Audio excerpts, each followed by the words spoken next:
so many men and women just think, oh, if I can't get pregnant, I'll just do IVF.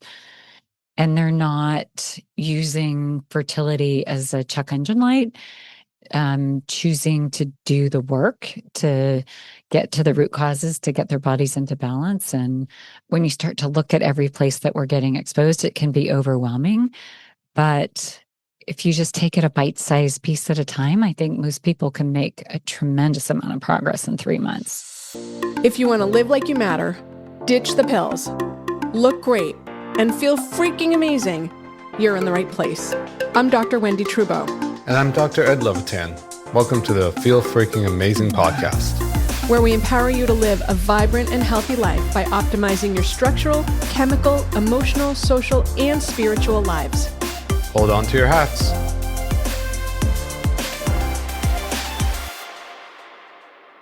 Hello and welcome to the Feel Freaking Amazing podcast. I'm Wendy Trudeau. My co-host is Ed Levitan, and we have one of my favorite people. I always say that, but really genuinely, this is one of my favorite people. This is Dr. Shippy. She is a board-certified internal medicine physician, certified functional medicine practitioner, and she's a leading voice in the emerging preconception movement, as well as a total expert in toxicants. So she and I speak the same language. Her latest book, The Preconception Revolution, provides a roadmap for people to prepare their bodies for healthy pregnancies and optimize generational wellness, which we'll talk about. Through her Austin-based medical practice and online programs, Dr. Shippy has helped couples conceive healthy babies well into their 40s through this method. And welcome. We're so excited to have this conversation. Oh, it's so great to see you. I wish I could beam myself over there with you. I know. We could figure this out. We'd have room for 3. So I think it's really cool that you're getting into fertility, because to me, toxicants and your expertise in that lends itself perfectly into fertility. And Ed made me start the recording, but as I was sharing with you, that the people who do the work on toxicants are the ones who get pregnant really easily. And the ones who don't, it's harder. Yeah. In fact, I try to remember to tell my patients that aren't over 50 that once they start working with me, even if they've had problems with fertility in the past and they think they're done with their families, to make sure that they've got their birth control figured out. Because once the body gets detoxified, the body and, built up the nutrients, lowering inflammation, helping the mitochondria, all these things that we're doing, the body's like, wait, I can bump out one more baby. I mean, there really is a fertility crisis, and it shocks me that nobody's talking about it, right? Like even men's fertility, that their sperm count is declining like something like 1% per year compared to other years. Yes, it's 50% drop in the sperm count alone. There's other problems happening at the same time over 50 years. So on average, 1% a year, but it's accelerating. The last percentage was 2.6% drop. So, But my guess is all the same things that for women are the same for men, apply for men in terms of fertility. Yes, that was the exciting thing about this version of the book that just came out, and that's that so much of the research to prove what I believe has been done. There's so much good information to back up what we're practicing and what we're seeing helping our patients. It's very medically sound. Mm-hmm. I mean, I would say off the top of my head, if you said to me, okay, what are the things that impact fertility? I would say, okay, plastics, and more plastics, plus, and the VOCs, the heavy metals, not so much mycotoxins, but some, but really the environmental bucket. The gasoline. Is there anything I'm missing though? Like what else? What else is responsible? The organophosphates, the glyphosate. Oh, don't say that. Don't say that evil word in front of Wendy. Glyphosate. Just a lecture on glyphosate. It's like my hot button word. Oh, no. Like there's so much data showing that it has epigenetic impact. So like men with glyphosate in their bodies, exposure to it, it can even impact the health of the embryo, the health of the placenta, the fertility, how well the pregnancy goes even. And then future generations. Wait, pause right there. And men matter too. Really? Men matter. Really? Now you tell me. It's on the show. You have it documented. Men matter. men can leave the health legacy for their children. Like, it's critical that men start to understand that this is the most important thing that they can do to really love their future child, is to take 3, 6, 12 months before conceiving to really tune up their body, because of all the epigenetic research on how the genes are being influenced to dial up and dial down and affect not just the baby that's being conceived, but even future generations, is really incredible. And horrifying. Like none of this is a happy conversation. People aren't like, oh, I'm so happy we had this conversation. They're like, oh, I'm never going to sleep, eat, or do anything in the world again because it's so horrifying. Well, we kind of are. It's already horrifying, right? When we look at the rates of autism and the diabetes and the mental health, all the things that the cancer risks going up so much, all these things, like, we're already horrified. But I want to bring hope to this conversation, because what I'm finding is men, when they realize that they're putting some effort in before getting pregnant, they want to do it. Like, they're highly motivated to take action, even if it involves not drinking alcohol for 3, 6, 12 months, and making sure they get to the gym and work out and actually cook their food. They're like, oh, okay. Once they understand, they make the connections, they're on it. Are there any toxins that are silently affecting fertility? Or is it all the stuff we've talked about? I mean, I don't think it's that silent. I think it's glaring. I think it's glaring. I think, I just feel like the medical field is almost lulled into sleep about it. Like, they're not realizing it's this conversation that we have all the time about, in our world, about what the root causes of all the health conditions are, right? I think they just have blinders on, and they're looking for technology. Like so many men and women just think, oh, if I can't get pregnant, I'll just do IVF. And they're not using fertility as a check engine light, and choosing to do the work to get to the root causes, to get their bodies into balance. And when you start to look at every place that we're getting exposed, it can be overwhelming. But if you just take it a bite-sized piece at a time, I think most people can make a tremendous amount of progress in 3 months. Yeah, you really can, because you start with, what are you running out of? What are you doing in your shopping list? What can you level up on today? Just right this minute. How do we level up in the moment? Where do you start with people? If a woman comes in, or I guess it's not really only women, it's if a couple comes in and whether they're heterosexual, not heterosexual, where do you start the workup with them? Yeah, I really do love it when both partners show up to do the work. It just makes the whole process go smoothly when they're doing it together. And I think it actually deepens their relationship and their collaboration. It's great preparation for becoming parents, where you are, you're doing a lot of collaboration, as you two are doing. I'd like to start with just laying some solid foundation with a really clean diet. What does that mean to you? It means what they cut out and what they add in, right? So there's a study that came out on sperm, actually after the book came out, so it didn't make it in there, all the 500 studies that did. It came out just a few months too late, but it was so profound on the impact of the ultra-processed foods. So they took men, and for 3 weeks, they fed them a highly processed food in one group, and then the other group got unprocessed foods, just whole foods, partly packaged. Dramatic difference in the ultra processed foods in just 3 weeks. But sperm take 74 to 86 days to make, right? So I thought, if I had read the study design before they did it, I would have been, that's way too short. You need at least, 2 months to see a difference. Well, in 3 weeks, they could see changes in hormone levels, and the quality of the sperm dramatically reduced with the ultra processed foods. Increase the quality improved, or the quality decreased with the ultra processed foods. The quality of the sperm. If they were eating the quality, I'm sorry, I was thinking, okay. And then they did a little washout period, and then they switched groups, same same difference. Like hormones are better, eating whole foods rather than the processed foods. And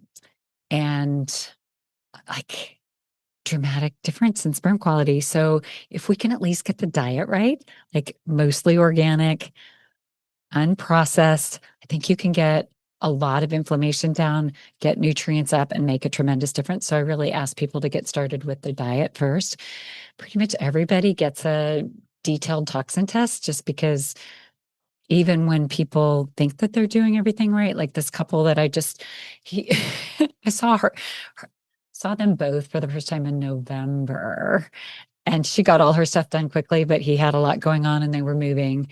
And so I just did his lab results and he did a whole bunch, batch together.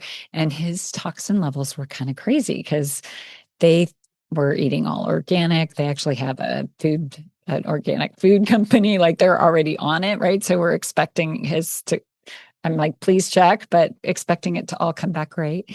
He had a very high MTBE, which is a gasoline additive, as you know. But the first test that he did was a NutriVal. So that MTBE was right before they moved into this new house. And it was great. The one that he did at the end of January, it was one of the highest I've ever seen. And so on this appointment, we're like, okay, where is this coming from? Where could it be? Like, it's such a dramatic difference. Well, it turned out their new house had a couple of the gas fireplaces, one in the bedroom and then one in the living area, and he works from home. So he's constantly getting exposed. And, we had done this special sperm test, a sperm QT, so we could see, and that was more recent too. So we could see that something was also messing with its epigenetics and quality of the sperm a little bit. And, so it's so great that they checked, right? Because they're just thinking, oh, it's just a nice ambiance. But I've seen enough of this with the gas fireplaces that I'm like, I need to write this up in a blog because I think, especially in this period of time, but really ever, that it's probably not a great idea to use those. And definitely switch out the gas stove if you can. The thing we haven't figured out for him, and especially since they're doing mostly organic or all organic, he had one of the organophosphates was high, really high. Yeah, I mean, that could have been left over also, who knows, from storage fat and wherever else. That's very possible, especially since we had started him on some supplements with some liposomal glutathione and some binders and things to help. Our theory at this point is that it might have, he was using marijuana for a number of years fairly heavily, but that industry is not well regulated from that point of view. Yeah. Right. But I think most men don't even think about, oh, I'm getting heavy metals, I'm getting pesticides from doing a little bit of THC. What's the test that you like for toxicant testing? The one that I've been using recently is Vibrant. I've gone back and forth a little bit with Vibrant and Mosaic, I guess is what they're called now. My favorite test was one that I had to send over to Germany. Did you ever use IGL in Germany? Oh my God, it was I've so heard good. of it. But the founder passed away and he didn't have any family. So I guess the government took over the lab. So sad. Oops. Yeah. Can you share one of like your favorite transformation stories? Yeah. I had a couple that had brought me their children.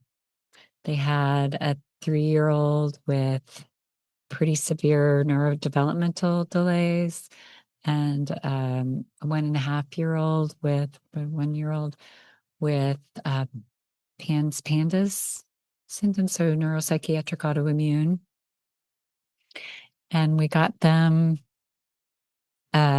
reversed. The little girl is now 6th grade, and she is just, you would never know what she had gone through, to the extent of, somewhat precocious, like leading her class, very social, doing cheerleading, things that her parents at the time couldn't have even imagined. And then the PANS pandas resolved. But while we were getting the children better, the parents decided to become patients too. And they had gone through some infertility to get their children. So they weren't expecting to be, fertile. But at 42, got pregnant with number 3. And this little girl is so healthy. Like, she has not had to deal with anything that her siblings have dealt with. She hardly even gets a cold. And so that really taught me that even when, maybe some genetics, epigenetics, environmental factors have contributed to illness in children, that it is very possible to go on to have very healthy children, even in your early 40s. And then another story that's even a little bit more inspiring and more amazing in a way is it's changed my cutoff of when I think it's even a good idea to have children. I was kind of like in that 45, 46. My mom had my little sister when she was 44. And I had a woman come to see me and her partner. She was 46 and had met the love of her life, had 2 older children, and they wanted to have a baby together. So I was like, okay, we can try. Let's get some data. And we did. We found that she had some high toxicants and some nutritional deficiencies, some disruptions in her microbiome. We worked super hard for 3 months. And she got pregnant at 47, 3 or 4 months, and she got pregnant at 47. She's about to turn 48, and she's 8 months pregnant. And she's about to have another baby, and she's had an amazing pregnancy. She's felt great. Her body was so tuned up. It's just been wonderful, easy pregnancy. And so I really think it's very possible to be very fertile into your mid to late 40s. Yeah. That's pretty awesome. And you just brought up something interesting that sort of challenges the way I think, because I typically think of getting rid of the toxicants as more like a slog, not like a 3-month kind of thing, but especially for people who have really high mercury or lead or very high mycotoxins or a broad range of mycotoxins, I always say to them, this is not like a 2-month one and done. How are you doing these so quickly? Yeah. I also do some IVs in my office. I use the PK protocol, phosphatidylcholine and NAD for people that are in a big hurry or that have the resources to do that. I don't think you have to do that, but if you're in a hurry, that's an option to speed things along. And she definitely, she didn't feel bad. So I think when people come in and they have a really high toxic load and they're not feeling right, it's a little different than somebody who feels okay, but is just being cautious. And that was her situation. She knew my work and she wanted to see what I thought. Is it even safe to get pregnant? Can I get pregnant? And honestly, I would have preferred that she came back and checked her levels, but they had one night and they were thinking, not the right time for the cycle. And they weren't thinking they were going to get pregnant, but they did just one night at 47. So I'm like, okay, this must mean you're super fertile. So it's got to be okay. And it has been so far. But yeah, for people that are, like if you have some family history of autoimmunity, Parkinson's, early dementia, any of these family history things that kind of go along with, or even cancer, heart disease, that go along with not detoxifying great. I really think it's a good idea to go much longer. 3 months is the minimum, but this whole conversation where women in their early 30s, late 20s are getting scared about their fertility because of what they're seeing around them and what the narrative is out there. Start now, like rather than saving for egg retrieval prioritize helping your detox pathways work, because we all need it. Like the world that we're living in today, like nobody's immune, including myself, right? We all are being so heavily exposed without our permission. And we think the food packaging's okay. We think that the air quality's okay because the government isn't doing anything about it.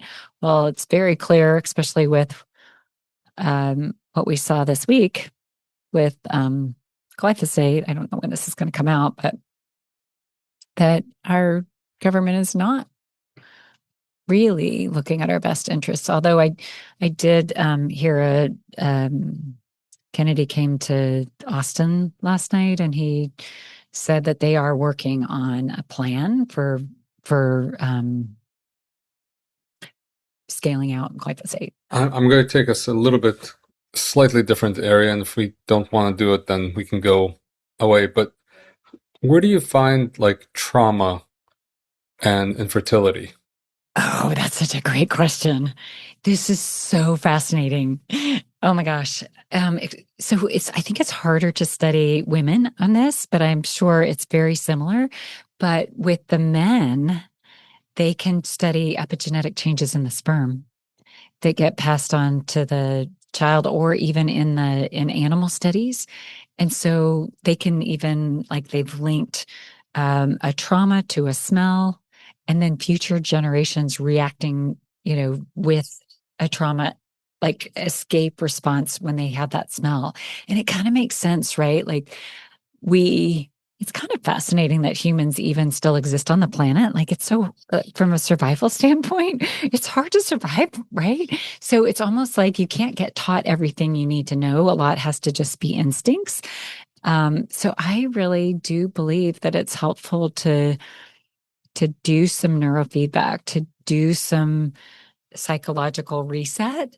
And that's actually the first part of the book, is to do some intention setting, make sure that everything's solid ground before you bring the baby in, and that things are really in a good place with your partner. You're on the same page. You want this child for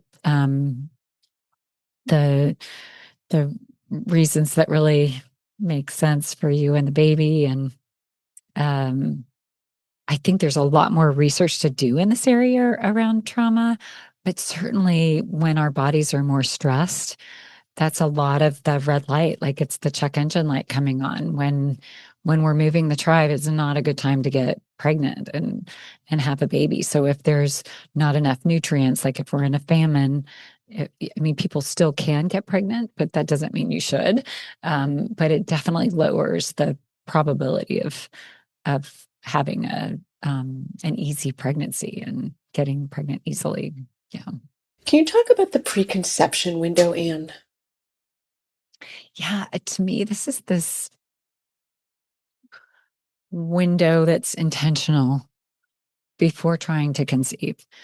So I've really oscillated on this. It's not defined. This is me, me just kind of getting out there and starting to have the conversation. There's no determined definition. For me, when you look at how long it takes for an egg to be created, how long it takes for a sperm to be created, it's a minimum of 3 months. I see this with my patients where they're like, oh, but I'm ready now. Like, I don't want to wait at all. And so it's somewhat of a negotiation on how long the preconception period is. So with my patients, I can actually look at data and tell them when they're really ready. But for people that just want to do preparation, they give themselves a time period, at least do what I put in the book with the supplementation on the detox and getting the diet dialed in and reducing the toxins in the environment.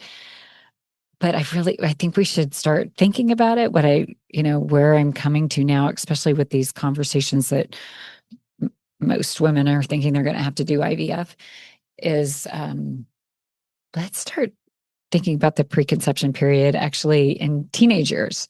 Like, how can parents protect their child's fertility starting now? Hold on a second.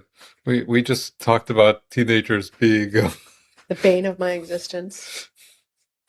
That's a little bit overstated, but there are days that I'm like, I'm actually auctioning off a teenager, and I might pay for someone to take the teenager, depending on the day. So I think that's a great thought. Well, but I mean, we're known as like the weird parents. I'm always like, what are you doing drinking out of a plastic bottle? Get rid of the plastic bottle. You drink from glass or metal, and test the metal for lead to make sure that you're not drinking lead. But we're the weird ones. Like my daughter in 3rd grade, I think, came home with a bright blue plastic bottle of something. And she goes, Mama, can I have this? They gave it out. I was like, what is it? Tell me the ingredients. So I made her read the ingredients to me. She was like stumbling over the words because it wasn't English. It was like, tetrahydrocardio. And I said to her, what is that? She goes, I don't know. I said, well, is it food? She goes, I don't think so. I said, so do you want to put it in your body? She's like, no. So we poured it down the drain. I mean, she was so sad because everyone else was drinking it, but we're the weird ones. And I just have to think, like, how many people need to be as weird as us to improve fertility? But you are protecting your children's fertility by making those choices on a day-to-day basis. So accolades to you. And I will say, you're planting the seeds. So I have 2 boys, and I was the super weird mom, super, super strict, weird at times. And now that they're 24 and 28, and it was a battle a lot. Everything from like, is it safe to play video games? World of whatever, a Call of Duty, to what they ate and drank and what deodorant they used. Like one of my kids wanted to use Old Spice deodorant for a while. I was like, not in my house. But what's so fascinating now that they're 24 and 28, and my 28-year-old, when this book was coming out, he's like, and he's not anywhere close to ready to start his family. He's like, yeah, I better start being even more careful to preserve my fertility. And they both, shop organic, cook their own food most of the time, don't drink out of and sometimes they're even on me more than like they're like, I can't believe you're eating that, or I can't believe you're coloring your hair. Everybody's allowed to have one vice, right? Like your whole life is clean. You're allowed to have that vice. It's my hair. Yeah, Laura Frontiero also dyes her hair. She's like, I dye my hair every 2 weeks. I've done my toxins panel regularly. I have no toxicants. That's my one vice. I'm like, okay, you can have a vice. I do extra glutathione those days, eat extra cruciferous vegetables, do some binder, do a detox bath. But I think you're highlighting something really important, that it's not about being perfect. It's about dancing with what's going to work for you. You do the best you can with all of these things. And then around your excursion or your vice or whatever we want to call it, that you support your body. It's not just oblivious, like, oh, like, it's not the best, but you're going to do the extra things to help yourself be healthy. I think it's a balance. Well, it's also, your body's resilient. Yeah. As long as you don't dump it with all the toxins and hormones and everything else, your body will clean itself. It is resilient. Right. Maybe don't dye your hair and drink alcohol and eat lots of processed food on that day. Have some nice tuna. Sushi tuna. So let me ask you this question. Speaking of ultra processed food, we were in Whole Foods. I don't know why the two of us were in Whole Foods on the same day, but we were. And we were walking along, and he said to me, do you want to make veggie burgers with the Beyond Meat? And I was like, I'd rather use ground beef because it feels really highly processed, and I just don't want to eat that. I'd rather eat meat. I just like meat. And he's not a huge meat eater. So I was like, do you want me to make you them? And he's like, no, I don't really like the sound of them either. Where do you fall on the meat substitutes? Because they seem highly processed. I'm not a fan. I think they have to still add chemicals in the processing and the packaging. I can't imagine that they're good for you. And I do think, it's very challenging, I think, to build a baby without eating some meat. I happened to be a macrobiotic vegetarian for about 3 years before I got pregnant with my first. And I just started craving eggs. Like I could eat 3 eggs 3 times a day. And I think it was my body's way of saying, wait, you got to get the protein stores. So for people that want to do vegetarian and get pregnant, I would highly recommend doing a NutriVal and see where your protein markers are, see where your and then substitute with the choline and other supplements and things that can be really helpful there. Do you have a top 3 list for people who want to prepare their body for healthy pregnancy and they're like, I don't know where to start? Do you have sort of top 3 things for things they can take away and go, okay, do these top 3 things right away? Yeah. Top 3 things. Number 1 is the clean diet, laid that foundation. Number 2 is, depending on what your budget is, start supplementing, really build up your nutrient stores with a really good, we call it fertility fuel. So it's got a lot of the things in it that help with fertility and the nutrient stores, but do the detox, do the liposomal glutathione, the binders, the liver support. And number 3, clean up your environment as much as possible. And that would include filtering your water, having an air filter, a good HEPA air filter at night, and then start working on the things in your environment and that you put on your body through looking at Environmental Working Group or one of the apps that really help you to know, because that's another surprising place that people are getting toxins that they don't realize is what they're using on a daily basis on their skin and their hair. And then I think most of us really need something to work on stress. And we can't underestimate how that's impacting us. And it's really all of us, not just people that want to get pregnant, but anybody that wants to have health and longevity. So I really believe in having some type of meditation practice or neurofeedback. I love neurofeedback. So things like the Muse or Sensei or little neurofeedback devices that you can meditate and train your brain at the same time, so that stress response really gets balanced. Okay. We're going to put everything in the show notes and we'll put it so people can see it. Where can people find more about you and get in touch with you and get the book? Yes. So my website is Ann Shippy, MD. We have a lot of information on Instagram and some on LinkedIn. So we're getting good information out there all the time. Then I have a new initiative, probably giving people too many options, but my hope is that this really helps every baby to be born healthy with good longevity to begin with. So we have this new initiative called everybabywell.com. So there's lots and lots of information in the book. And then we have a program that will give people access to getting some of these labs that I think can be really helpful without having to come to see me. So that'll be on the Every Baby Well site. And it's already kind of getting a global, have a person in Canada, a person in Europe, and then a couple just reached out from Australia. So I don't know how this book is getting out there, but yeah, they're like, we just read the book and now we want to do the program. So, and it's been, I didn't know how I was going to like the program effort because I just love meeting with my patients and doing the one-on-one or, working with the couples. And it's actually been so interesting to see how the participants in the program really start to care about each other and encourage each other on, whether it's, some of the dietary stuff is hard or, finding the source of the toxins or the different things that come up there. It's like this really beautiful community that's already forming. It's really great. And we'll put all of that in the show notes. And as someone who knows you and admires you deeply, I would highly recommend people get the book and read it and follow you. So thank you. Thank you for being on the podcast. We'll definitely put the word out. Thank you. It's been awesome. Oh, thanks so much. Let's help this next generation to get a better start than they're getting. Yeah. Healthier than their parents. Yes. Rather than the reverse. Yes. Thank you. Thank you for being on the Feel Freaking Amazing podcast. Were you inspired and empowered today? Don't forget to follow so we can help you keep transforming your health. Until next time.